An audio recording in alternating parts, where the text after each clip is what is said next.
Welcome to the T2 Hubcast. Join Martin, Dave, Spencer and guests as they discuss all things personal and professional development. The T2 Hubcast, brought to you by the People Performance People.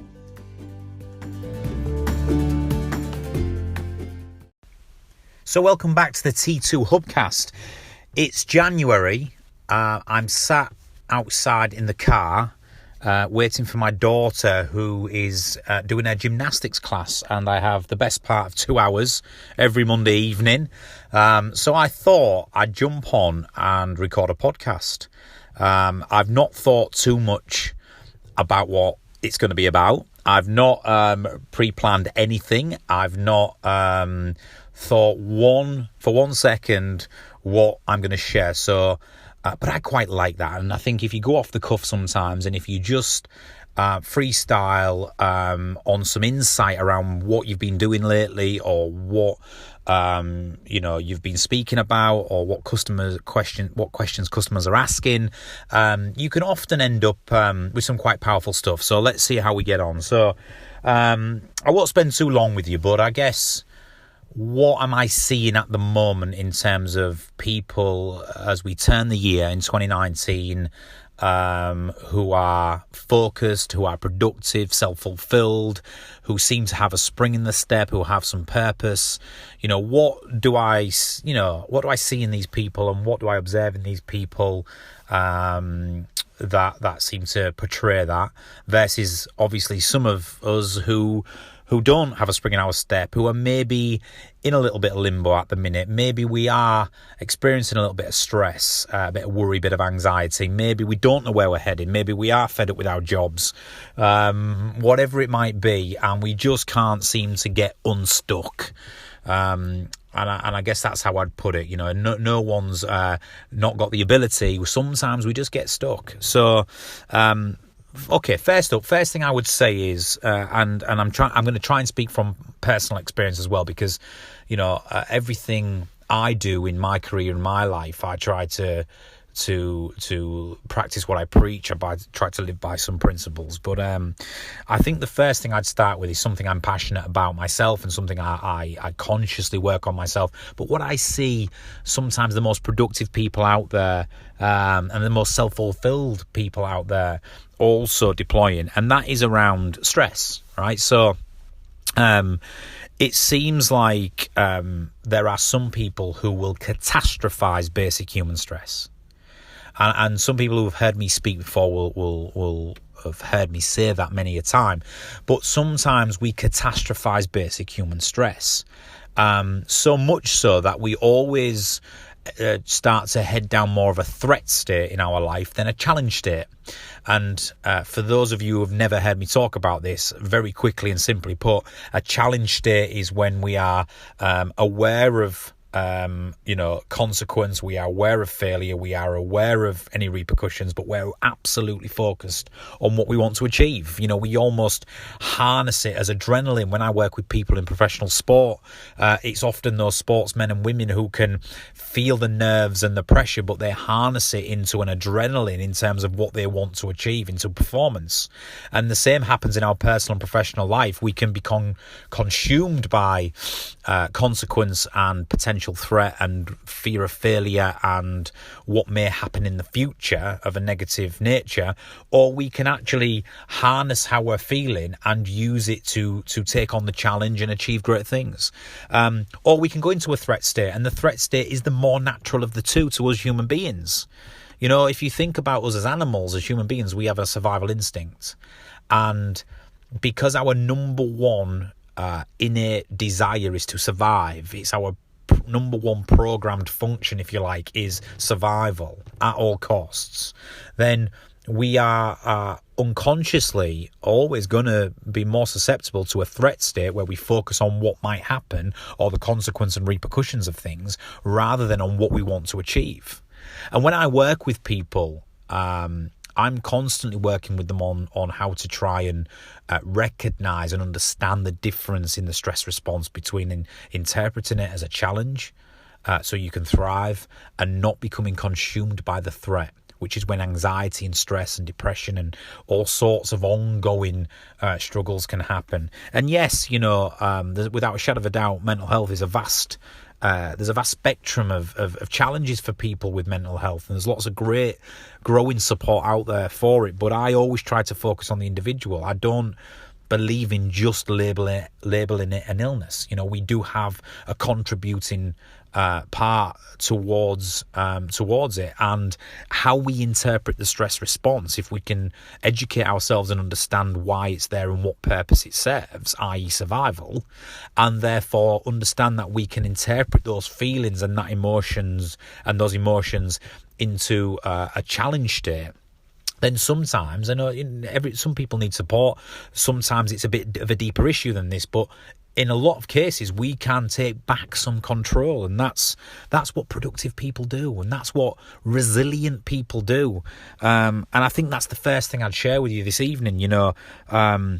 People who understand stress as a survival response, as a survival instinct, it's there to protect us, and it's there to say, switch on, something is important, or you are at risk here, right? It's there to really elevate your emotional awareness and your emotional state so you can fight or flight. That's the fundamental core design of the stress response. And for people who take time to understand it and bring it into their conscious and start to try and say, oh, do you know what? If I can harness this thing, I can rise to the challenge and be productive rather than become consumed to the threat. And that's what I do myself. A lot of people know I've said it publicly for a number of months now. I was recently diagnosed with a chronic autoimmune disease called Sjogren's syndrome. It's in the same family as multiple sclerosis and MS and lupus.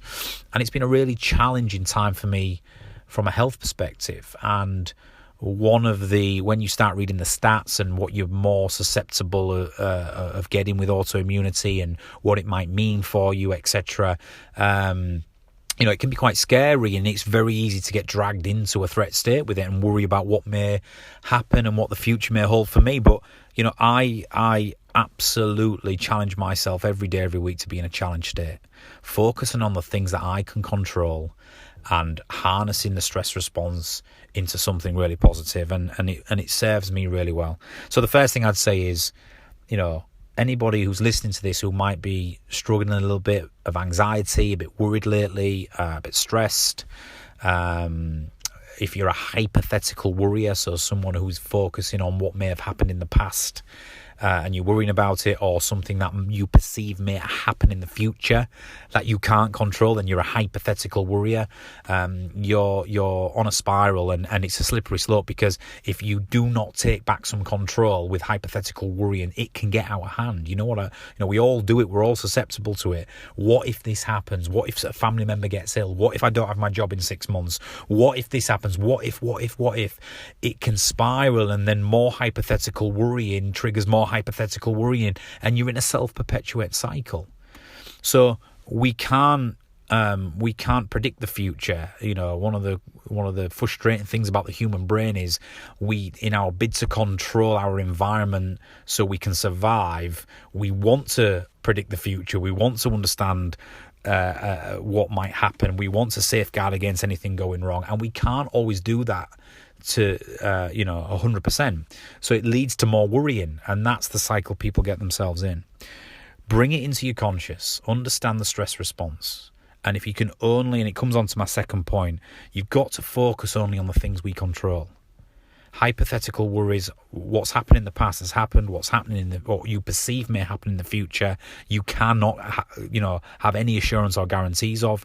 But what you can do is bring it back to the present, and what do you control in the here and now that will either alleviate that worry or get you to what you want to achieve, to where you need to be.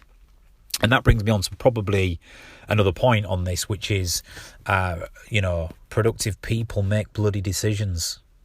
They make decisions and take action. Nothing fuels more stress and more worry and more uncertainty than inaction. people who make decisions, once a decision is made, this is, if you think about performance psychology, when a decision is made, an action will instantly follow. So the first part of it is bringing it back to the present and make some decisions, because the minute you make a decision to do something, action will follow. When you don't make a decision to do something, action never follows, which leads to more hypothetical worries, more procrastination, more what if.